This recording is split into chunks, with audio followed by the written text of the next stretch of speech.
그알리뷰 1020회 S 단란주점 살인사건 끝나지 않은 추적이라고 합니다. 이게 S로 나와서 그런데 사바이 단란주점 아닐까요? 1998년이면은 맞는 것 같거든요. 단란주점 사건이 근데 워낙에 많아가지고 살인사건이 많이 났어요. 단란주점에서. 그래서 뭐 정확하진 않은데 S라고 붙은 거 보니까 사바이가 맞는 것 같긴 합니다. 제 생각에는. 뭐 보면서 같이 얘기해 볼게요. 2016년 방송이네요. 갑니다. 형사들의 가슴속에 한우를 품고 있는 사건이 있습니다. 오랫동안 해결을 못하고 있으니까 당시 강남에서도 네로라 하는 형사들의 손을 모두 거쳐갔어요. 어디서부터 잘못된 건지 범죄 분석 연구를 하는 지금까지도 사건의 미스터리는 풀리지 않고 있습니다. 처음 사건이 세상에 알려진 게 18년 전인데 한 신고 전화 때문이에요. 모범 택시기사 한 씨는 그날따라 거리에 사람들이 뜸했다고 하는데 새벽 2시 한 씨는 평소 손님들이 많은 신사동의 대로변으로 갔습니다. 손님이 나올 법한 주점들의 입구를 유심히 살펴보다가 눈에 믿기 힘든 광경 하나를 보게 됐어요. 그분인가봐. 택시기사. 계단에서 뭐가 이렇게 올라오는 거예요. 그래서 주춤주춤하고 쳐다봤더니 막 이렇게 손을 흔들어. 그래서 차 돌려서 갔어요. 이제 같이 나도 차에서 내려가지고 같이 본 그 사람들 둘 보고서 같이 갔는데 빨가벗었으니까 빨가벗으신 상태로요. 네, 살려달라고 그러더라고요. 한씨 맞네요. 택시기사. 하의가 벗겨진 채 피 흘리고 있는 여성은 끔찍한 일을 당한 게 분명히 보였어요. 이게 죽음의 서막을 알리는 시작에 불과했습니다. 사람이 죽었다는 신고를 받고 3분 만에 경찰이 도착했는데 단란주점에서 사건이 일어난 거야. 악취가 밖으로 풍겨나오던 그곳엔 잔혹하고 광기 어린 살인 현장이 있었다. 이랬습니다. 범인이 한 명은 아니지 않을까 그런 생각이에요. 세 남녀의 시신이 발견됐어요. 사바이 단란주점 살인사건 맞네요. 사건 현장에는 누군가 한바탕 휩쓸고 간 흔적이 뒤엉켜 있었는데 범인들을 경찰은 금방 잡을 거라고 자신감에 차 있었어요. 왜냐면은 단서들이 많았거든. 현장 조사에서. 용의자를 본 목격자들도 있습니다. 근데 이게 안 잡히네?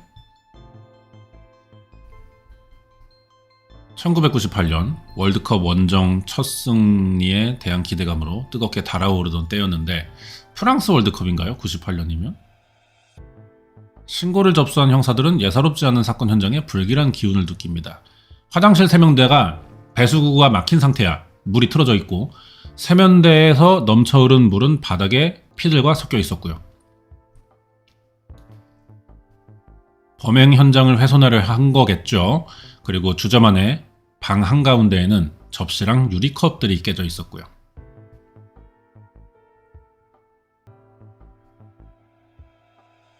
그리고 바로 옆방에서 30, 40대의 세 남녀가 처참한 시신으로 발견이 됐어요. 자, 시신이 누구냐? 여주인과 손님 2명이에요.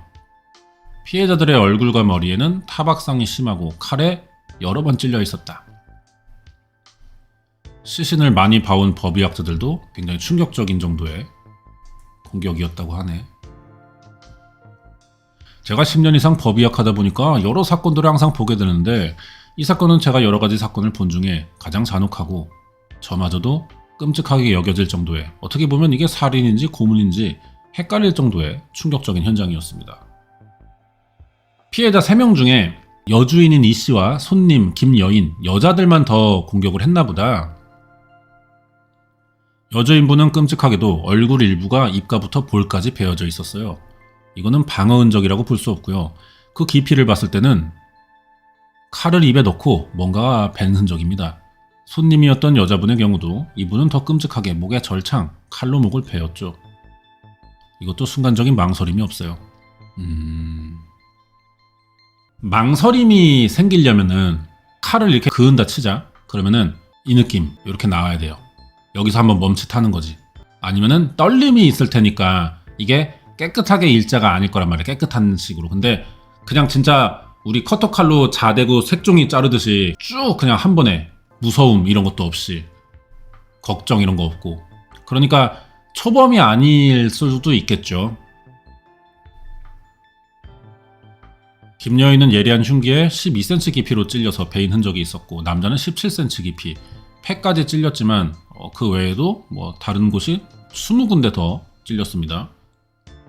여주인 이씨도 허벅지와 등을 찔렀는데 입 가장자리를 특히 칼로 찢은 상처가 13cm나 된다.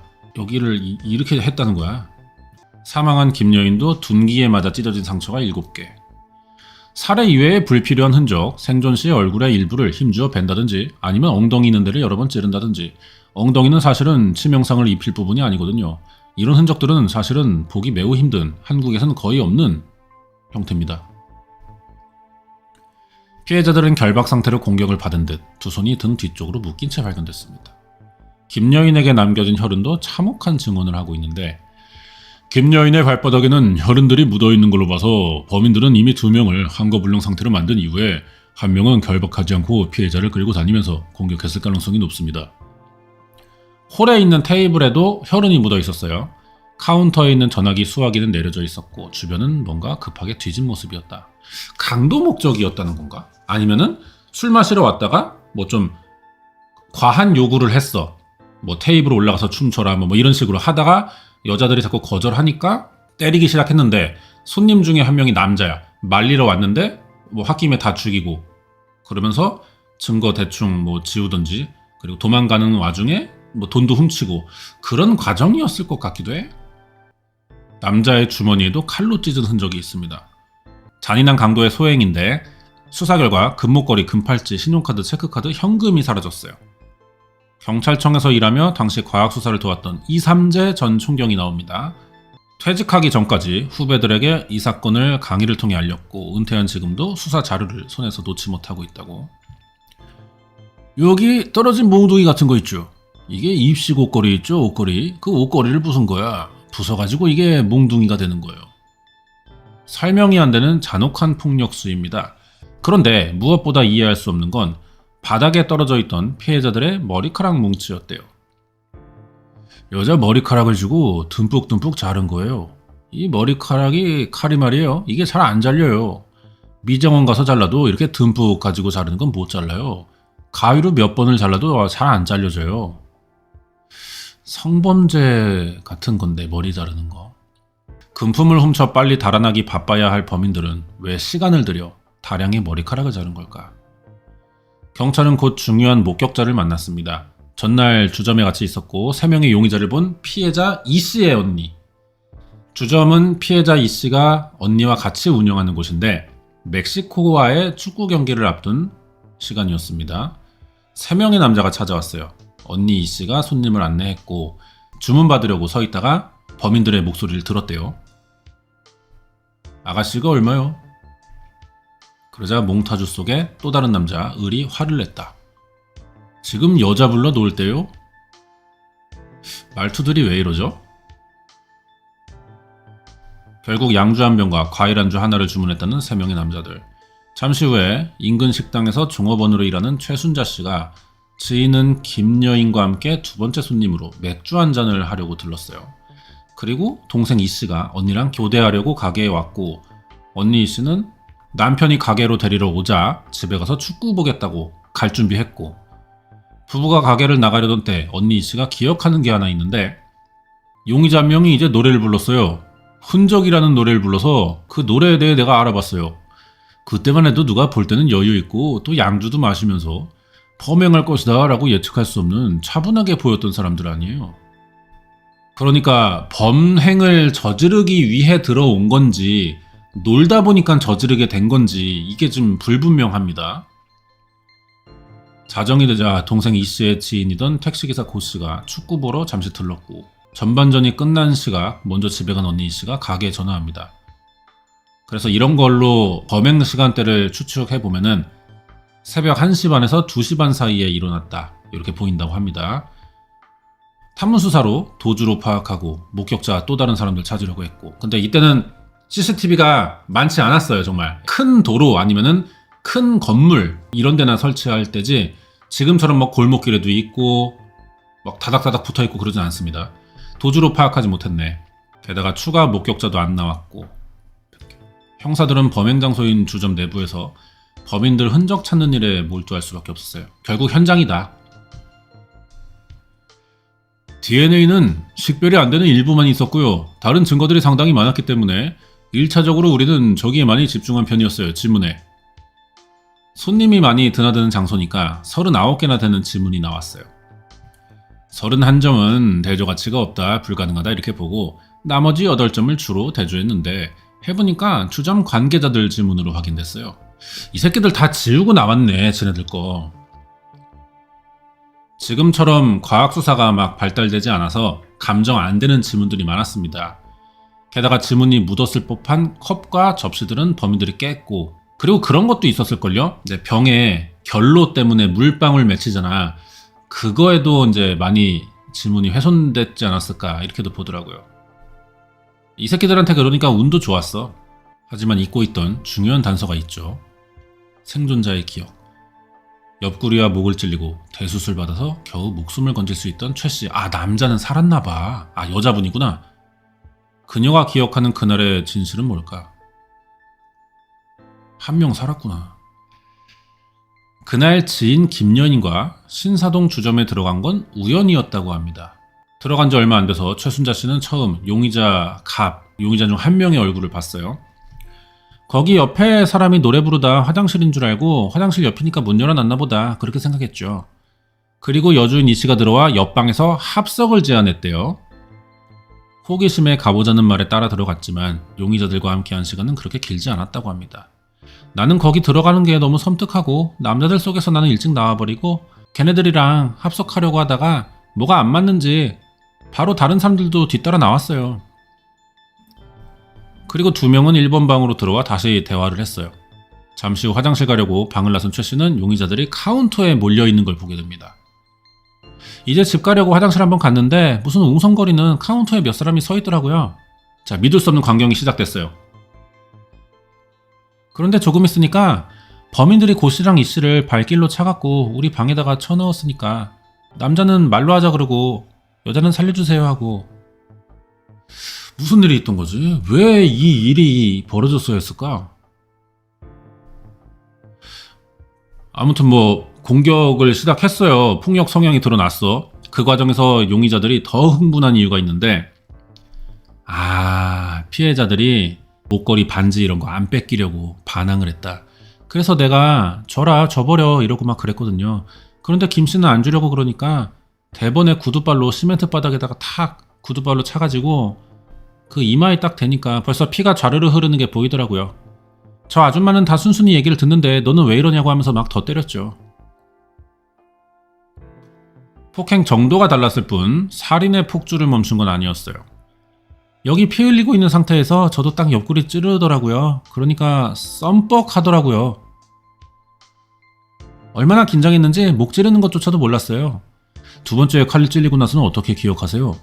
2번째 칼은 들어가는지도 몰랐어요. 죽였냐 살렸냐 그래서 머리를 흔들었던 거 기억하고 저거 했어? 확인했어? 이래서 죽은 신용하느라고 마지막 가면서 하는 소리는 빨리 가자 시간 없다 이런 소리를 들었어요. 와, 뭐지? 그러니까 범인이 3명인데 이 3명 다 범행에 동의한 건 아닌 것 같아.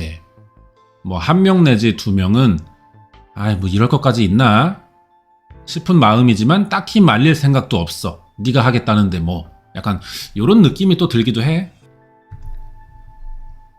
최 씨의 목 깊숙이 들어온 칼날은 식도까지 위협했지만 몇 번의 수술로 치료가 됐나 보네요. 그런데 18년이 지난 지금까지도 생존자 최 씨가 잊지 못하는 장면이 있습니다. 그런 얘긴 내가 들었어요. 누가 직장을 자기네들끼리 하는 소리가 직장을 누가 하나 잘렸나 봐. 잘려서 스트레스 받아서 술 먹었대나 뭐 어쩌고 그러는 것 같았어요. 혼자 힘으로 가정을 꾸리고 있는 처지라며 살려달라고 애원하자 우리도 퇴직당해 같은 처지라며 우리도 이러고 싶지 않다고 말하는 걸 들었다. 그러면서 그들은 폭력과 함께 금품을 요구했고 실제로 현금 6만 원, 귀금속 카드를 뺏어갔습니다. 카드는 못 쓸 텐데. 그리고 시신에 남은 흔적이 묘한 말을 들려주고 있대요. 경찰 총경 또 나왔습니다. 시계 차고 있는데 시계줄이 부러졌잖아요. 시계를 뺏어가지 않았어요. 이 남자 고 씨에게 반지도 끼어 있었어요. 반지도 가져가지 않았다고. 근데 그걸 뺏으려고 막 발길질은 했잖아, 여자한테. 근데 남자 몸에 있던 건 또 다 두고 가? 금품이 범행 목적이라고 보기에는 남긴 게 많아요. 불필요한 손상을 입히려는 등 피해자들 폭행하고 고통을 가하는데 오랜 시간 들인 걸로 볼 때 시간이 없어서 가져가지 않았다는 추측도 어딘가 앞뒤가 맞아 보이지 않고. 아우, 김원배 아저씨 오랜만이시네. 이분이 예전에 그 사이트가 생각 안 나는데 신문사거든요. 범죄 사건 연재한 적이 있어요. 제가 그래서 이거 컨텐츠 범죄 사건 초기에 2016년쯤에 제가 어떻게 대본을 써야 될지 몰라가지고 이분 칼럼 되게 많이 찾아봤었거든. 오랜만이시네요. 반갑네요, 괜히. 자, 얘기 들어봅시다. 돈도 많이 뺏어가고 신용카드도 가져갔으니 통장 같은 거 돈을 인출하지 않았냐 하는 거는 당연히 수사가 이루어지고, 그러나 단서를 발견하지 못했죠. 용의자들이 피해품인 카드를 쓰거나 귀금속을 작물로 내놓은 적은 없었나요? 그거 수사 많이 했어요. 작물품표도 하고 했는데 그 다음에 귀금속도 판매처가 안 나왔어요.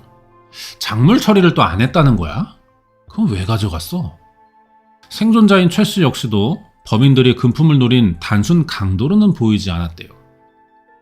첫 번째 용의자가 좀 거친 사람, 무슨 두목 깡패? 이렇게 막 깡패라도 점잖은 사람 아니고 막 휘두르고 거친 사람으로 보였어요. 조폭 같은 느낌이었다. 그래서 그 당시에 활개치고 다니던 조폭들 관련 사건일 거라고 추측을 했는데, 왜냐면 1990년도에 범죄와의 전쟁이라는 거 선포됐었잖아요. 노태우 정부에서. 그때 우리나라 조폭들이 되게 많이 잡혀 들어가가지고 막 해체되고, 지금 살아남은 조폭들, 지금 MG 조폭이라고 해서 코인으로 막 지랄하고 하지만 기성 조폭들은 많이들 강제적으로 은퇴할 수밖에 없는 상황이었고, 그 뒤로도 조폭들이 해봐야 굉장히 소규모예요. 정말 많아봐야 30명, 그리고 막 10명 미만인 조폭들도 많았고, 그렇게 규모가 줄어들었죠. 그런 잔당 새끼들이 아니냐, 이런 거죠.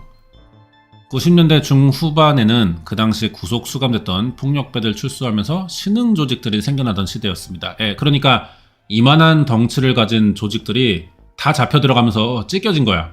감옥 들어갔어. 그리고 이제 한두 명이 출소하면서 할 줄 아는 게 그거밖에 없으니까 얘네들이 또 이제 자기네 고향 내려가서 아는 동생들 데리고 또 작게 이렇게 만들어 가는 거고, 그 정도 단계였습니다. 그러다 보니까 이제 폭력 사건들 자주 뉴스에 나왔죠. 주로 이제 강남의 신사동 이런 데였다고 하네요. 양복점에 이렇게 와가지고 양복 맞추는데 칼집을 만들어 달라는 사람들이 있었어요. 칼 넣는 거, 회칼, 양복에 차고 다니려고요. 맞네. 이런 새끼들이네. 칼이 이렇게 밑으로 장갑 꼈는데 밑으로 내려오는데 보니까 길어가지고 이런 주방칼이 아니고요. 하얗고 반짝거리더라고요. 이런 거는 이제 진짜 조폭들이 사람 찌르기 위해 갖고 다니는 칼이겠죠. 생존자 최 씨가 본 칼도 예사롭지 않습니다. 3인조는 혹시 주점의 이권을 노린 폭력배들이냐? 당시 단란주점에 속한 사바이 건물 전체를 관리하던 관계자 만나봤어요. 사바이 주점은 정치인이나 유명 연예인도 오던 고급 음식점에 딸린 작은 가게였습니다. 자, 관계자인데 3명이서 합작으로 해가지고 그 여타 이제도 조금씩 투자한 사람도 있고, 그러면 거기에 지분 사이에서의 다툼이 있었나요? 그런 건 없었어요. 3명이서 이제 그걸로 해가지고 사바이 음식점이 무너진 게 아니기 때문에. 당시 식당 매출이 급감하면서 이 씨 자매에게 주점만 따로 임대해 준 거지 조폭이 노릴 만한 그런 이권은 없었다. IMF 와가지고 이 식당들이 장사가 안 되니까 임대료가 버겁지. 원래 거기도 손님들 그 사바이에서 먹고 2차 노래방 가고 서비스 룸 이런 걸로 만들어 놨던 거예요. 주점 한지 한 7, 8개월 아닌가 5, 6개월 그 정도밖에 안 됐어요. 그리고 사건이 터지고 나서 건물 관계자로 참고인 조사를 받던 중에 형사들로부터 묘한 얘기를 들은 적이 있대, 이 아저씨가. 여전히 이 씨가 이혼하고 얼마 안 돼가지고 그런 사건이 있고, 그 남자 택시기사 고씨 들어오고 나서 죽은 남자 있잖아요. 그 사람까지 들어오는 것까지 기다렸다가 그 사람을 죽이고 나갔잖아요. 범인들이 들어와서 기다렸다는 게 혹시 고씨 때문이 아닌가요? 형사들은 그렇게 추리를 하더라고요. 3인조가 범행을 저지른 건 처음 주점을 찾은 순간이 아니라 택시기사 고씨가 축구 중계 보기 위해 주점에 들어온 후였습니다. 이 때문에 경찰은 택시기사 고씨를 노린 청부살인 가능성에 무게를 뒀어요. 아이, 월드컵인 거 전혀 고려도 안 하고 자기들끼리 소설 썼네. 자, 아무튼 용의선상에 먼저 오른 건 동생 이씨의 전남편입니다. 동생 이씨와 택시기사 고씨를 불륜관계로 오해한 전남편이 강도로 위장한 청부살인을 한 게 아니냐. 하지만 제작진이 만난 택시기사 고씨의 지인은 보복이나 원한의 가능성이 없다고 했어요. 게다가 동생 이씨의 전남편 역시 당시 경제적으로 형편이 어려웠다고 합니다. 수사해보니까 혐의점이 없어요. 그때는 이게 무슨 치정이나 원한 감정이 있는 거 아니냐, 주변에 사주할 만한 사람들 있잖아요. 이제 좀 거래가 있다든지 이런 사람들 다 해봤지만 주변에서는 그런 게 안 나왔어요. 일단은 원한 감정 이런 건 아닌 것 같아요. 원한이나 보복이 아니면은 과도한 폭력성이 이해가 안 갑니다. 왜 입까지 찢고 그러냐고. 특히 머리카락을 자르는 기이한 범행 수법을 두고 여러 추측들이 오갔다고 해요. 자, 형사들 얘기가 그때 머리카락을 자르는 게 칼로, 가위도 아니고 칼로 머리카락을 자를 정도면 뭔가를 캤다는 거죠. 쉽게 이야기해서 불나는 식으로 형사와 얘기하기를 너 빨리 풀어 이런 거였대요. 극도의 공포 상황에서 생존자 역시 모든 상황을 온전히 기억하지 못하지만 한 가지만은 생생하게 떠올랐습니다. 자, 최순자 신댁에서 한 사람은 뚱뚱해가지고 목이 짧았고요. 머리 스포츠 스타일로 해가지고, 아니 스포츠 스타일보다 조금 길고 앞머리가 내려왔고, 또 다른 두 사람은 조금 말라 보였어요. 한 새끼는 조폭이 맞는 것 같네. 먼저 퇴근한 언니 이씨와 생존자의 기억을 바탕으로 몽타주 만들었습니다. 요 새끼 말하는 것 같아요. 조폭 맞는 것 같아 이 새끼는. 나머지 두 명은 좀 말랐다네. 얘가 주동자일 거야 그러면. 모두 20대 중반에서 30대 초반으로 보이는 나이에 키가 168에서 170 정도. 지문과 DNA에 기댈 수 없던 만큼 몽타주는 경찰이 손해준 제일 중요한 단서였습니다. 사건이 일어난 바로 다음 달에 방송을 통해 공개 수배도 했어요. 두 번에 걸쳐 공개 수사 방송을 했는데, 그래서 이제 100건 정도 제보 들어왔지만 뭐 이렇게 좀 유의미한 게 없었다. 범인들이 현장에서 했던 말과 행동을 재분석해보면 당시에는 찾지 못했던 걸 또 찾을 수가 있대요. 보기 드문 잔인함이기 때문에 전문가들은 뜻밖에도 그게 치밀하게 계획된 범행은 아니었을 거라는 분석인데, 권희룡씨 범죄도시 4에 나왔다가 제가 굉장히 실망했어요.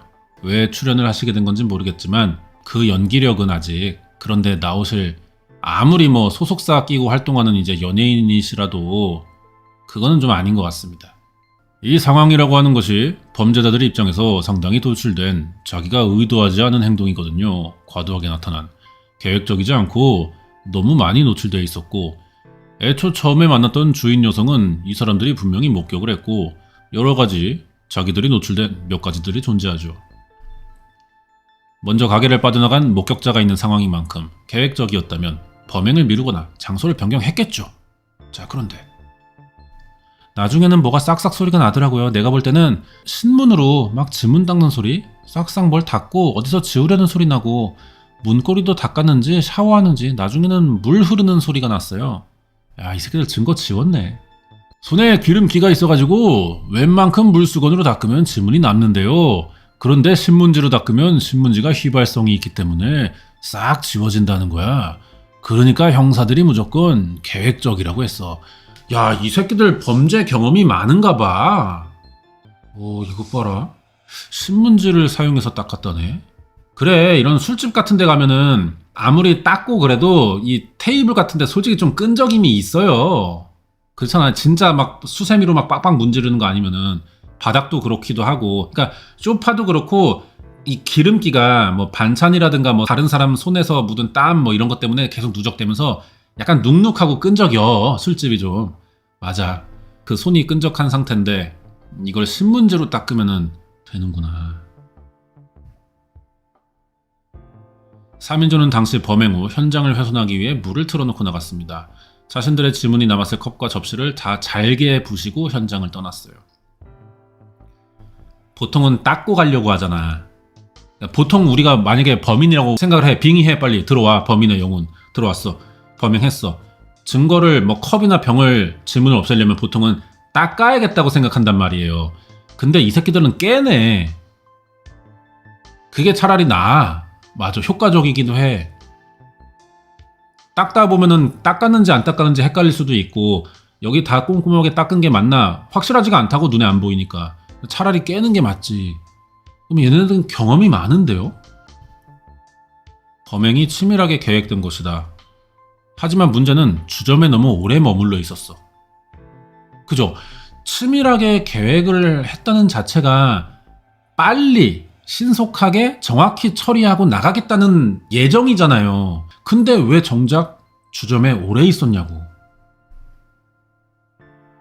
여기에 대해 또 범죄도시 4에 출연했던 이제 영화 배우신가요? 네, 권일용 프로파일러. 정말 계획이 있는 연쇄살인범들 또는 정말 어떤 가학적인 범죄자들을 보면 신속한 처리와 증거, 인멸의 계획이 현장에서 뚜렷하게 나타납니다. 근데 이 사람들은 어떻습니까? 이미 모든 범죄가 저질러질 때까지 자기의 흔적들을 이미 많이 남기고 있는 상태거든요. 그거를 나중에 피해자들이 사망한 이후에 증거인멸을 한다는 건 굉장한 위험도가 있는 거예요. 무엇이 남아있을지 모르는 거지 않습니까? 가게에 머문 4시간 동안 많은 흔적을 남긴 용의자들. 자, 여기에 이제 지금 일거리가 좀 끊겼어요. 괜히 정치를 또 도전했다가 진짜 자기 일만 해야 됩니다. 정말 사람들은.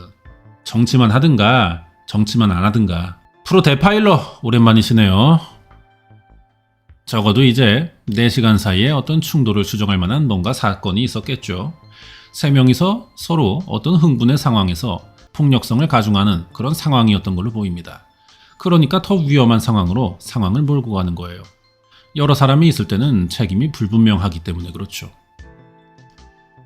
사건 현장에서 양주 3병을 마셨어요. 음주와 함께 우발적으로 일어났을 법한 상황이라면 그것의 시작은 혹시 성범죄의 형태는 아니었냐? 실제로 피해 여성들은 옷 일부가 칼로 찢어져서 신체가 노출된 상태였습니다. 다른 범행에서는 보기 드문 머리카락 훼손은 여전히 미스터리고요. 자, 여기에 우리 그할 여신, 옷을 또 이쁜 거 입으셨네요. 가장 특징적인 것 중에 하나는 이 머리카락이죠. 지금 피해자들 중에 여성의 머리카락을 잘라 여기저기 이렇게 흐트려 놨단 말이죠. 사실 이런 행동은 불필요한 행동이거든요. 문득 한 사건이 떠올랐습니다. 6년 전 영국에서는 한 특이한 살인범이 검거됐었는데요. 헤어컷 킬러입니다. 머리카락을 자르는 살인범. 여성들을 잔인하게 살해했어요. 놀라운 건 시신들 근처에서 피해 여성의 머리카락 뭉치가 발견됩니다. 수사 결과 그는 여성의 자른 머리카락을 통해 성욕을 느끼는 비응신 새끼였어요. 이번 사건도 혹시 성범죄 관련은 아닐까? 여성 혐오든 성토착이든 그렇게 특이한 성적 취향이 있는 사람들은 같이 안 움직여요. 자기네들끼리도 수치심이라는 게 존재하기 때문에 특이하면 특이할수록 단독범이 많죠. 네, 맞아요. 그래서 그 배수로에다가 그 여자 시신 유기한 거 있잖아. 그 사건 이름이 뭐더라? 아무튼 그것도 미스터리인 게 범행 방식을 보면은 성적 취향을 드러낸 범행 같아. 그러면 한 명이란 말이야. 단독범이야. 왜냐면 이 새끼들도 취향이란 게 있기 때문에 자기네들이 원하는 것만 해야 돼요. 그런 사람들끼리 모이면 또 모르겠는데 보통은 이제 이런 각자의 기호도가 다르다 보니까 안 맞으면 안 되는 거야. 이런 것도 지들끼리. 그래서 단독범인데 주로 노들끼리인가? 아무튼 그 사건도 근데 또 방식을 보면은 시신유기 된 걸 보면은 공범이 있는 것 같기도 하고 그래서 이제 미제인 거죠. 헷갈리니까. 자, 계속 보자. 온 국민의 눈이 쏠린 행사에는 관심이 없다는 듯 서정적인 가요를 부르며 술을 마신 용의자들. 이것도 특이하네요. 남자 셋이 술집에 왔는데 월드컵 볼 생각을 안 하고 뭐 발라드 부르고 있고 막 이것도 특이하다 진짜. 전문가들은 그들이 분노나 우울한 감정을 가지고 주점에 왔을 가능성이 높다. 아, 그랬겠네. 직장에서 잘렸다 뭐 이런 비슷한 말 나왔잖아. 그죠? 아, 월드컵이 중요하지 않은가 보다. 그러니까 뭔가 안 좋은 일을 겪고 술 한잔 하러 들어왔다가 생긴 일 이렇게 봐야 되나? 우울하게 주점에 왔다가 주점 내에서 어떤 사건이 일어나서 그걸로 감정이 폭발해 잔인함을 표출했을 가능성이 있다. 근데 주목해야 될 건 우발적인 범행이긴 한데 범행 도구들을 이 새끼가 가지고 있었어. 범행 후 범인들은 미처 챙기지 못한 게 있습니다. 현장에 흘리고 간 칼집. 씨발 진짜. 아니 나이 30 처먹고 바지춤에 칼집 차고 다니는 거 맞아요? 진짜 이 새끼들은 유아기적 특성을 그대로 가지고 있어. 아유 비응신들 진짜. 이게 뭐야. 아유. 특수해 보이는 칼의 모양만큼 칼의 용도도 특별합니다. 스쿠버 용품 가게를 갔어요. 물속에서 잠수용은 이제 그물이 걸린다든가 안전하게 하기 위해서, 그물이 걸리면 위험하잖아요. 물속에서 자기 자신을 구조하기 위해 쓰는 거죠. 구조용 칼이에요. 와 뭐지? 조폭들이 구조용 칼을 갖고 다닌다고? 자 그래서 또 이분 나옵니다. 특수부대가 쓰는 칼이에요. 그 칼은 여기 톱니가 있고 양쪽에 톱니가 있다고. 이렇게 생존자 최 씨가 그린 칼의 모습인데 톱니를 강조해 그렸습니다. 피해자의 상처에서도 두 가지 종류의 흉기를 쓴 게 확인됐고요. 살인은 처음 해본 게 아니거나 아니면 어떤 훈련을 받지 않은 이상 특별한 어떤 경험이 없지 않는 한 이런 건 좀 힘들지 않을까 생각이 돼요. 우발적으로 범행은 저질렀지만 이미 살인과 같은 강력범죄 경험이 있는 사람일 거라고 합니다. 생존자 최 씨는 그 중에서 용의자 갑을 인상적으로 기억했어요. 그 뚱뚱한 새끼. 갑을 병 3명 보여줬는데 좀 거친 사람 하나 있었어요. 거기서 다른 사람들은 그렇게 막 그러는데 그 사람이 지시를 하는 것 같아요. 3인조 강도 같은 경우에 보통은 주범이 있고 종범들이 존재를 하는데 주범이 굉장히 치밀하면서 범행을 리드한 주범이 머리가 굉장히 짧았다는 거거든요. 혹시 교도소에서 출소한 지 얼마 되지 않은 사람일 가능성이 분명히 있다는 거죠. 범행 패턴을 연구하는 김원배 연구관도 용의자 중 일부는 당시 출소한 지 얼마 안 된 전과자일 가능성이 높다고 해요. 하지만 셋의 범죄 경력은 제법 차이가 있을 가능성이 크다고 합니다. 범행 현장에서 발견된 케이블 타이가 그걸 말해주고 있대요. 케이블 타이도 있었구나. 아니 이런 걸 갖고 다녔다는 거 아니야? 저도 케이블 타이에 묶여 있었는데요. 묶여서 푸는 게 안 되더라고요. 그런데 어떻게 몸서리를 치니까 묶음이 풀어진 거야. 이게 뭐 물론 방법이 있습니다. 탈출 방법이라는 게. 근데 사실 이 당시는 98년도고 이거 힘으로는 여간해서 안 돼요. 근데 반대 방향으로 묶었을 경우에는 또 달라진다고? 실제 현장에 떨어져 있던 케이블 타이는 반대로 묶여 있었어? 야, 이 멍청한 새끼들인가? 케이블 타이를 안 써봤나? 이게 찍 하면서 이렇게 조여져야 되는데 반대로 넣으면 그게 안 돼요. 홈이 없으니까 안 걸린단 말이야. 이 새끼들 뭐야? 그럼 왜 이걸 한 거야? 안 묶인다는 걸 모르는 거 아니에요? 술 취해서 그런가? 이 도구의 사용에도 익숙하지 않은 사람이죠. 3명 중 분명히 치밀한 사람이 있지만 그것보다는 범죄성이 떨어지는 사람이 분명히 존재를 한다는 거죠. 오케이 알았어. 3명이 있는데 아까 제가 처음에 그랬잖아요. 1명 내지 2명은 이 사건을 동의하지 않았어. 그래도 말리고 싶지도 않은 상태. 그러니까 이 1명의 그 돼지 새끼가 지시하는 거지. 케이블 타이 주면서 야 묶어 했는데 이 사람은 케이블 타이를 안 만져본 거야. 이 새끼가 묶었어. 그랬을 가능성이 있습니다. 그런데 당시 이거 아니지. 그런데 당시 수사관들이 놓친 중요한 단서 하나가 더 있어요. 이게 떨어졌는데 이게 누구 거냐? 골무야 골무. 고무골무를 사용한 사람들이 누구냐? 혈흔도 묻어있지 않은 고무골무는 용의자 중 누가 흘리고 간 걸로 보인다. 뭐 바느질하나? 고무골무가 쓰이는 곳을 알아봤어요. 공장에서 쓰죠. 전자 쪽에서 일하시는 분들 중에 고무 같은 경우는 정전기가 안 통하잖아요. 그런데 손가락으로 부품 같은 거 정전기 통하면 안 되니까 그 용도나 아니면 작업할 때 그냥 쓰는 거죠. 고무골무의 쓰임새는 몇 가지 직업군에서 나타나요. 재본소, 인쇄소, 지금은 다 기계화돼서 쓰는 곳이 줄었는데 그 당시는 썼어. 용의자 중 누구는 고무골무를 사용하는 직업을 갖고 있는 거냐? 그리고 보니 떠오르는 대목이 있습니다. 자기들끼리 하는 소리가 직장을 하나 누가 잘렸나 봐. 잘려서 스트레스 받아서 술 먹었대나? 그 갑이라는 애는 그 뚱뚱한 새끼, 걔는 조폭이 맞는 것 같은데 알고 지내는 그 두 명이 조폭은 아닌 것 같고, 이 중 한 명이 뭐 직장을 잘렸어. 재본소에서 일하든 무슨 직업을 하든. 그래서 형한테 전화해서 형님 저 잘렸습니다. 술 한잔 사주세요. 그러니까 얘가 어디냐 나와라잉 해가지고 불러내서 여기 온 거지. 약간 그런 느낌 아닐까요? 셋 다 조폭은 아닌 것 같아. 범인들이 무심코 던진 말 속에서 분노의 이유가 숨어 있을 수 있습니다. 권희룡 경감은 범죄가 일어난 시기적 상황을 들여다볼 필요가 있다고 하는데, 여러 차례 본의 아니게 이렇게 쫓겨나는 그런 것들이 아마 반복되는 이런 직업들, 그러니까 뭔가 내가 좀 자존감 가지고 일을 하고 내 직업이다라고 갖고 있는 내 능력이야, 내 기술이야, 이런 것보다는 누구나 할 수 있는 일을 하다가 어떤 이유에 의해 일을 하지 못하게 되는 게 반복되지 않았나 생각이 듭니다. 공교롭게도 IMF 직후에요, 사건이. 많은 이들이 직장을 잃었을 때다.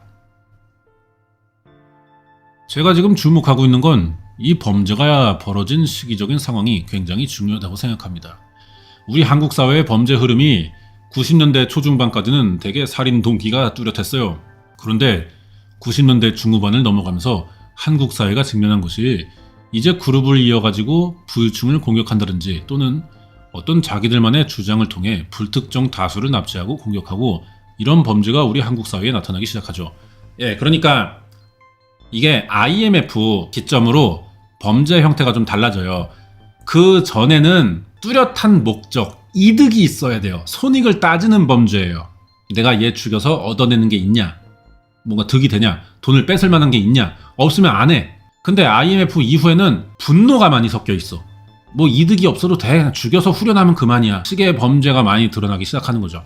근데 IMF 이후니까 이 새끼들 강도라기보다는 그냥 좀 안 좋은 일로 사건을 저지르러 온 건 아닌데 무슨 일이 술집에서 생겨가지고 안 그래도 빡치는데 더 열받아졌어. 그래서 공격을 했는데 하필 그 3명 중에 한 명이 좀 승질 들어온 조폭이었던 거지. 그래서 이게 만약에 그 나머지 2명만 술집에 왔던 거면은 이렇게 큰 사건은 아닐 수도 있는데 얘가 필요 이상으로 승질을 부린 게 아닌가 싶네요. 자, 이런 범죄의 상징이 됐던 게 지존파. 혼자 길 가던 20대 여성 등 죄 없는 사람 5명 죽였습니다. 담력을 키운다며 인육 먹었고 증거 없애려고 직접 만든 소각시설에서 시신을 불태우기도 했다. 불특정 부유층을 상대로 증오범죄를 계획했다는 이들은 범행 동기를 사회부조리라고 돌렸어요. 사회부조리라고 해놓고 정작 죽인 사람들 보면은 제일 힘없는 사람들. 유영철이 이 새끼도 마찬가지야. 비응신들. 뭐 씨발 뭐 이런 새끼들이 그 당시에 많이 얘기하던 게 뭐 민주화, 뭐 부유층에 대한 뭐 분노, 뭐 이지랄 존나 해. 근데 얘네들 결국 죽인 사람들 다 노인, 여자, 어린 애들이야. 개 쪼다 같은 새끼들. 사바이주점 3인조의 범행 성격도 그런 특성을 갖고 있다. 사회에 대한 막연한 분노감들이 형성된 사람들이 어떤 자기들만의 범행 계획을 수립하고 이런 것들을 갖고 있다가도 아마도 여기에서 뭔가 자기들 간의 충돌이 있을 수도 있고, 그 사람들을 통제하고 어떤 자기 마음대로 할 수 있는, 조종할 수 있는 능력이 있다라고 하는 이런 상태가 이미 되면 그걸 통해 자기가 낮아져 있는 자기 자존감을 회복하고자 하는 그런 비이성적인 사고의 진행이 이제 진행이 되죠. 당시 20, 30대 초반이었을 용의자들은 가까운 사이로 추정이 됩니다. 용의자 갑은 이 새끼가 이제 조폭으로 추정되는 애죠. 어릴 때부터 교도소를 들락날락했을지도 모른다. 빈부격차가 심각해지던 90년대 용의자 중 누구는 IMF 경제 위기 속에서 실직을 반복했을 거예요. 이 새끼들이 그리고 괴물이 되기로 마음을 먹었을지도 모른다 라고 하면서 끝나네요. 네, 그래서 이제 아직도 여전히 사바이 단란주점 살인 사건은 범인 못 잡았어요. 그러니까 단서도 딱히 없는 상태예요. 신기하게. 그 새끼 얘 어디 갔어? 이 새끼는 범행 경험이 많은 것 같습니다. 이 새끼의 지시로 한 건데 이 새끼조차도 얘네들이 케이블 타이 묶는 법을 몰랐을 거다, 그런 생각은 못했던 것 같고, 좀 사건을 과하게 공격성을 드러내고 뭐 동생들 앞이니까 또 가오를 잡았을 수도 있어요. 그러면서 이제 범행 지시하고 그랬던 걸로 보입니다. 당장은 공범이 많아지면은 증거가 남기도 좋아. 흘린다고 누군가가 실수를 해. 근데 3명이 술을 먹고 범행을 저질렀는데, 생존자도 있는데 단서가 없는 거는 이 새끼들에게 그냥 우연치 않게 운이 좋았던 거겠죠. 지금은 운이 좋아서 미제 사건이 되는 경우가 거의 없는데 2000년 전에는 이게 꽤 있었습니다. 스마트폰이 있냐, 뭐 CCTV가 있냐, 은행에서도 돈 찾으려면 막 손으로 직접 얼마 이렇게 해서 뽑고 막 그럴 텐데, 동사무소도 막 수기 작성하고 자동화가 안 돼 있다 보니까 흔적이 안 남는 경우가 많죠. 그래서 이네 뒤로도 뭐 추적이 안 되잖아. 지금 누군지 애초에 모르니까. 그런 사건이었습니다. 미제고 영구 미제가 될 가능성이 크죠. 98년이면 벌써 26년 됐네요. 냉정하게 해결하기 좀 어려울 것 같습니다. 그런 사건이었습니다. 네, 오늘 그래서 1020회 우리나라의 굉장히 유명한 사건 중 하나예요. 사바이 단란 주점 살인 사건. 그것이 알고 싶다에 방송됐었는데 한번 리뷰해봤고요. 다음 주에 또 새로운 사건 준비해서 오도록 하겠습니다.